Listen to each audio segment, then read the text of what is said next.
Hallo julle, welkom terug. Vandag het ek vir julle die lekkerste woord wat sommer net afrol.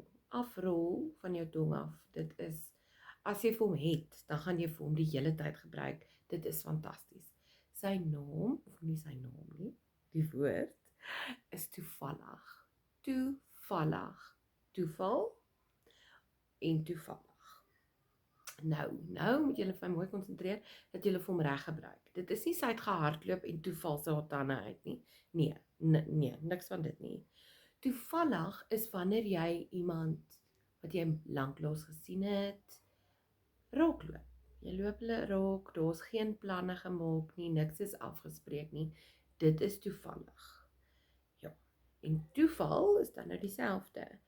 Toeval is wanneer goed in plek val met geen voorbedagte rade nie. Dit werk net uit. Dan sê mens, dis nou toevallig. Dis nou toevallig dat ek vir Susan in die molrok geloop het. Hoe lekker was dit nou? En toe spreek ons sommer af vir 'n koppie tee later in die week. Ek hoop julle geniet hom. Ek hoop julle gebruik hom. Hy is regtig lekker. Toevallig.